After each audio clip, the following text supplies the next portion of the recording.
Muitas vezes me angustiaram desde a minha mocidade, Israel que o diga, desde a minha mocidade me angustiaram, todavia não prevaleceram contra mim.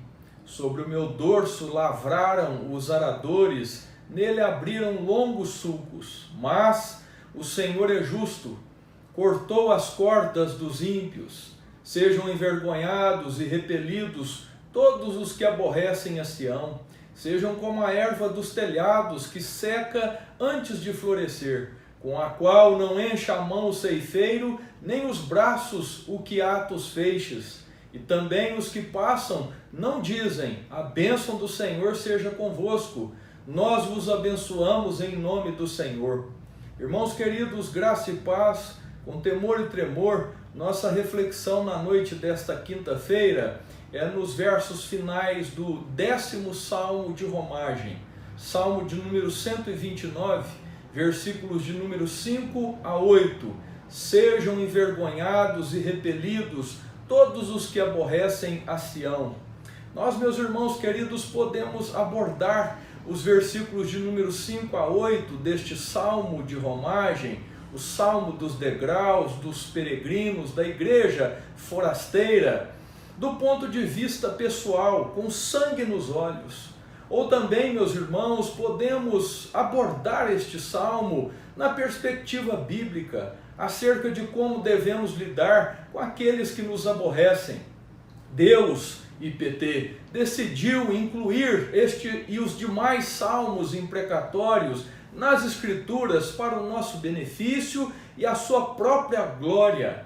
Peregrinos, fiéis, homens e mulheres, jovens e crianças, fiéis ao Senhor, oraram dessa forma, visto que a vida cristã não é de nuvens e plumas e de esmilinguidos, não. Sem sombra de dúvidas, meus irmãos queridos, há um outro lado da vida cristã que às vezes nos é omitido pela teologia da prosperidade. Sem sombra de dúvidas, os salmos imprecatórios possuem uma linguagem muito forte, realista, chocante. E tais palavras levantam uma questão crucial. Será que estes salmos não vão de encontro à ética do Novo Testamento de amar os nossos inimigos? Em primeiro lugar, meus irmãos e irmãs, devemos notar que estes salmos tratam de orações, onde os peregrinos e peregrinas não querem, não reivindicam vingança pessoal. A oração é, na verdade, um extravasar de sua indignação contra o mal e de temor a Deus. É uma súplica, é um rogo para que Deus refreie o mal e traga glória ao seu nome. O peregrino entrega sua causa a Deus orando: Senhor, faz justiça. Senhor, que os maus se arrependam de seus pecados e se convertam a Ti, mas se eles não se arrependerem e se converterem a Ti, destrua-os, ó Deus. O alvo, meus irmãos, final da oração imprecatória é a glória de Deus e o vindicar do próprio nome de Deus. Uma das melhores evidências de que os salmos imprecatórios não são expressões de um coração amargurado e ácido é que até os santos no céu, onde não pode deixar de haver santidade, como diz o autor aos Hebreus capítulo 12, verso de número 15, clamam em uníssono: até quando, Senhor? Apocalipse capítulo de número 6, versículos de 9 a 11. Quem ora até quando, Senhor? São as almas, irmãos que já estão santificados e glorificados e se encontram na presença do Senhor agora mesmo. Isto é, não há nada pecaminoso em sua prece. Até quando, Senhor? IPT amada, devemos lamentar sim sobre a violência e as injustiças recorrentes em nosso país. E tal lamento, igreja do Senhor, deve ser acompanhado de um anseio por correção, por castigo da parte de Deus. A bem da verdade, igreja, a ausência do anseio próprio de imprecações em nossas orações é sinal de indiferença para com o pecado e para com a justiça divina. Até quando, Senhor, não deve ser entendido como desespero, mas como uma oração esperançosa que provém daqueles que confiam que Deus resolverá a situação em definitivo. Se o zelo da igreja pela justiça divina cresce à medida que nos santificamos, então devemos, irmãos, manifestar o anseio de que o Senhor Jesus volte, não só para nos levar consigo e estabelecer aqui o novo céu e a nova terra, mas também para manifestar a sua justiça. Isso é ensinado por Cristo na oração dominical: venha o teu reino, livrai-nos do mal, pois teu é o poder, o reino e a glória, desde agora e para sempre. A vingança, meus irmãos, sempre pertence ao Senhor. Esta é a regra para todos os tempos.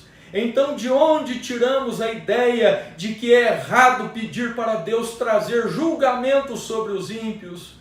J. Adams disse que esta mentalidade se infiltrou no nosso meio tão sutilmente que se tornou uma ideia muito comum em nossos dias. Você pode, diz Adams, até mesmo ouvir um cristão expressar um intenso amor pelos amigos ou parentes, que o julgamento de Deus contra os seus feitos maus é rejeitado. É possível, meus irmãos, perceber tal profundo sentimento de amor por outro, como o próprio cristão, enquanto falhar em perceber o que está sendo expresso, realmente evidencia uma falta de amor por Deus. Em adição, tais ideias demonstram uma compreensão tristemente inadequada da seriedade do pecado do homem contra um Deus santo, adiciona J. Adams. Devemos ter cuidado para não fazer dos salmos imprecatórios nossas próprias orações, conforme o nosso estado de espírito, sempre em mudança e também em decadência. Contudo, meus irmãos, estes salmos imprecatórios não podem ser usados seletivamente por nós, conforme as nossas emoções ou de acordo com os nossos caprichos e apetites. Eles são, obviamente, uma parte central da palavra de Deus e, como tal, merecem cuidadosa atenção. Devemos chegar a entendê-los como Cristo e seus apóstolos os entenderam. Na noite deste dia, meus irmãos, eu termino. Os salmos imprecatórios nos apontam para Cristo, que no final do tempo irá retornar para punir os maus e vindicar o seu povo. Jesus virá à igreja para julgar vivos e mortos, para punir os maus. Em última análise, os salmos imprecatórios serão respondidos e se cumprirão no retorno glorioso de Cristo e no juízo final. Todas as imprecações são orações e não gritos de ordem ou retaliações. Elas nos chocam, sim, por serem diretas e por seu realismo. Se fôssemos mais santos, irmãos e irmãs, e menos envolvidos com o mal, não assustaríamos com os salmos imprecatórios. E estaríamos mais dispostos, sim, a nos identificarmos com o salmista do que condená-los. É uma oração difícil de fazer, claro que sim, mas que deve ser feita com temor e tremor.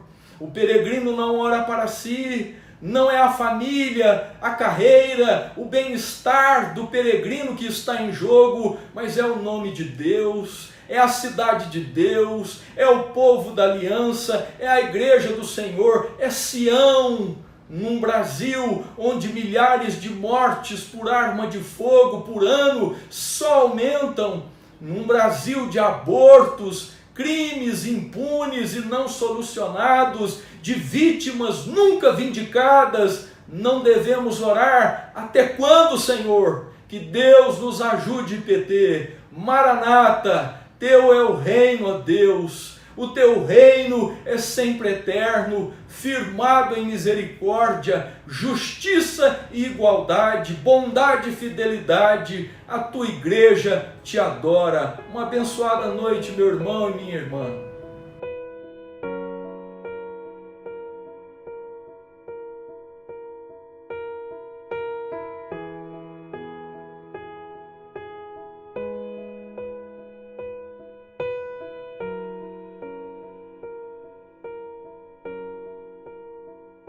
Os reinos se abalam, os povos se curvam, as bocas se abrem, as mãos se levantam para dizer que tu és o rei, para dizer que tu és o Senhor. Os reinos se abalam, os povos se curvam, as bocas se abrem, as mãos se levantam para dizer que tu és o rei, para dizer que tu és o Senhor. Teu reino é sempre eterno, firmado em misericórdia, justiça e igualdade, bondade e fidelidade. A tua igreja te adora. Tua igreja te adora. Teu reino é sempre eterno, firmado em misericórdia, justiça e igualdade, bondade e fidelidade. A tua igreja te adora. A tua igreja te adora. Os reinos se abalam, os povos se curvam, as bocas se abrem, as mãos se levantam para dizer que tu és o rei, para dizer que tu és o Senhor. Os reinos se abalam, os povos se curvam, as bocas se abrem, as mãos se levantam para dizer que tu és o rei, para dizer que tu és o Senhor, para dizer que tu és o rei, para dizer que tu és o Senhor,